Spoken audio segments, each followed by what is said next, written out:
Halo semuanya, perkenalkan kami dari kelompok 6 dan pada video pembelajaran kali ini kita akan membahas tentang perilaku kelompok dalam organisasi, khususnya dalam hal pengambilan keputusan. Nah, seringkali kita mendengar kata pengambilan keputusan dalam sebuah organisasi tanpa tahu lebih dalam artinya. Maka dari itu, pada video ini kita akan membahas lebih dalam tentang pengambilan keputusan. Untuk itu, perkenalkan saya sendiri atas nama Dikaryani Pramita dengan NIM 210204289 nomor absen 27. Perkenalkan, nama saya Ida Iputu Nadia Utami Chandra Dewi dengan NIM 2102014271 absen 13. Perkenalkan, nama saya Kota Regita Cahyani Putri, NIM 2102014350 absen 37. Perkenalkan, nama saya Imadi Fadi Setiawan dengan nomor NIM 2102014282 nomor absen 21. Nah, seperti yang kalian lihat di sini ada isu pokok dari pembahasan yang akan kita bawakan pada video kali ini. Yang pertama ada hakikat keputusan. Nah, pengambilan keputusan mengandung arti pemilihan alternatif terbaik dari sejumlah alternatif yang tersedia.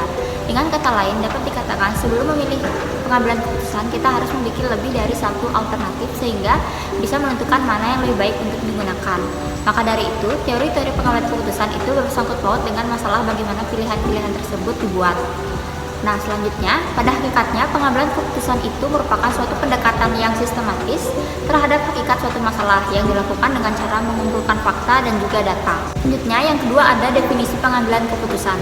Pengambilan keputusan atau decision making itu merupakan suatu proses pemikiran dalam pemilihan dari beberapa alternatif yang kemungkinan paling sesuai dengan nilai ataupun tujuan individu untuk mendapatkan hasil atau solusi yang terbaik.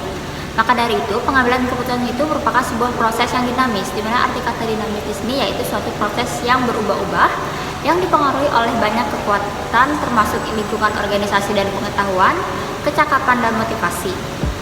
Jadi dapat disimpulkan bahwa pengambilan keputusan itu merupakan suatu ilmu dan juga seni pemilihan alternatif solusi atau alternatif tindakan dari sejumlah alternatif solusi dan tindakan yang tersedia guna menyelesaikan masalah. Yang ketiga yaitu proses pengambilan keputusan dan elemen-elemen dasarnya. Proses pengambilan keputusan merupakan suatu usaha yang rasional dari administrator untuk pencapaian tujuan-tujuan yang telah ditetapkan pada bagian awal dari fungsi perencanaan. Prosesnya mulai dan berakhir dengan pertimbangan. Ia memerlukan kreativitas, keterampilan, kuantitatif, dan pengalaman. Dan secara umum, para pakar sepakat bahwa pengambilan keputusan meliputi langkah-langkah dan antara lain. Yang pertama, mengidentifikasi tujuan. Yang kedua, membaca kriteria. Yang ketiga, membuat prioritas kriteria. Yang keempat, membuat alternatif. Yang kelima, melakukan uji alternatif. Yang keenam, menetapkan alternatif. Yang ketujuh, pelaksanaan. Yang kedelapan yaitu memodifikasi evaluasi alternatif. Selanjutnya, materi yang keempat yaitu tipologi pengambilan keputusan. Tipologi ini ada tiga keputusan, yaitu keputusan berdasarkan tingkat kepentingan, keputusan berdasarkan tingkat regularitas, dan keputusan berdasarkan tingkat persoalan. Di keputusan berdasarkan tingkat kepentingan ada tiga, yaitu manajemen puncak, manajemen menengah, dan manajemen bawah. Di keputusan berdasarkan tingkat regularitas ada dua, yaitu keputusan terprogram dan keputusan yang tidak terprogram. Keputusan terprogram merupakan masalah-masalah yang terstruktur dengan baik yang berulang terjadi atau secara rutin, dan untuk masalah-masalah tersebut dikembangkan model standarnya. Yang kedua yaitu keputusan tak terprogram. Keputusan ini bersifat tidak terstruktur. Keputusan yang tidak terprogram biasanya juga berkaitan dengan persoalan yang cukup pelik atau rumit karena banyaknya parameter yang perlu diketahui atau yang tidak diketahui. Selanjutnya yaitu keputusan berdasarkan tipe persoalan. Ada 4. Yang pertama, keputusan internal jangka pendek, keputusan internal jangka panjang. Yang ketiga, keputusan eksternal jangka pendek, dan yang keempat, keputusan eksternal jangka panjang. Jenis keputusan terkait masalah yang dihadapi dan faktor-faktor yang berpengaruh dalam pengambilan keputusan.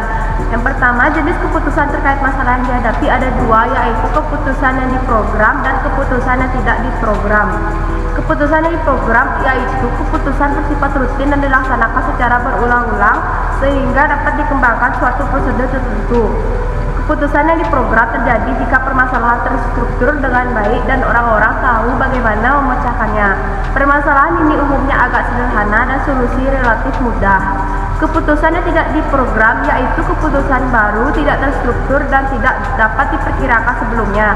Tidak dapat dikembangkan prosedur tertentu untuk menangani masalah tersebut, apakah karena masalahnya belum pernah terjadi atau karena permasalahannya sangat kompleks dan penting. Keputusan tidak diprogram dan tidak terstruktur dengan baik, apakah karena kondisi saat itu tidak jelas, metode untuk mencapai hasil yang diinginkan tidak diketahui atau adanya ketidaksamaan tentang hasil yang diinginkan. Yang kedua yaitu faktor-faktor yang berpengaruh dalam pengambilan keputusan, yaitu yang pertama ada faktor internal organisasi seperti ketersediaan dana, SDM, kelengkapan peralatan, teknologi dan sebagainya. Biasanya faktor ini berada di dalam suatu organisasi itu sendiri dan terciptanya suatu keputusan dalam organisasi. Yang kedua yaitu faktor internal organisasi seperti keadaan sosial politik, ekonomi, hukum, dan sebagainya. Faktor ini berasal dari luar yang terkait dalam organisasi. Yang ketiga ada ketersediaan informasi yang diperlukan. Banyaknya informasi yang ada atau seberapa lengkap dan akuratnya informasi yang didapatkan untuk menjadi pertimbangan dalam pengambilan keputusan yang tepat. Yang keempat yaitu kepribadian dan kecakapan pengambil keputusan. Kebijakan dan ketegasan dalam mengambil keputusan dengan tidak bersifat merugikan. Faktor lain yang mempengaruhi pengambilan keputusan yaitu yang pertama adanya pengaruh tekanan dari luar, yang kedua adanya pengaruh kebiasaan lama atau sifat-sifat pribadi, yang ketiga adanya pengaruh dari kelompok lain, yang keempat yang terakhir yaitu faktor pengalaman. Tujuan pengambilan keputusan kelompok, yang pertama untuk mendapat komitmen terhadap keputusan, yang kedua untuk menginvestasikan lebih banyak pengetahuan dan keahlian selama proses tersebut, yang ketiga untuk membawa sinergi di antara anggota kelompok.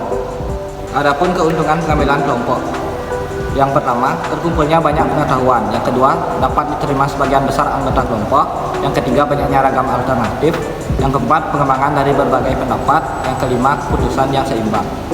Kekurangan pengambilan keputusan dalam kelompok, dominasi. Terjadinya dominasi dalam pengambilan kelompok. Yang kedua konflik. Anggota kelompok dapat menyebabkan konflik dalam kelompok. Yang ketiga proses pengambilan waktu. Perlu banyak waktu jika ingin kelompok tidak dapat mencapai keputusan yang sesuai. Dan yang terakhir tekanan. Anggota kelompok mungkin merasa tertekan untuk menerima keputusan yang diambil oleh orang lain. Jadi yang nomor 8 adalah implikasi manajerial dalam pengambilan keputusan. Yang pertama, gaya dekristif. Adalah suatu gaya pengambilan keputusan dengan ambigu, ketidakjelasannya rendah, dan cara berpikirnya yang rasional. Yang kedua, gaya analisis. Adalah suatu gaya pengambilan keputusan dengan toleransi yang tinggi, ambigu atau ketidakjelasan dalam cara berpikirnya rasional. Yang ketiga, gaya konseptual adalah suatu gaya pengambilan keputusan dengan toleransi yang tinggi untuk keambiguitas, tidak jelasan, dan cara berpikirnya intrusif yang tinggi juga. Yang keempat, gaya perilaku adalah suatu gaya pengambilan keputusan dengan toleransi yang rendah untuk keambiguitasan, tidak jelasan, dengan cara berpikir intuitif yang tinggi. Sekian pemaparan materi dari kelompok kami, semoga bermanfaat. Kami tutup dengan pembahasan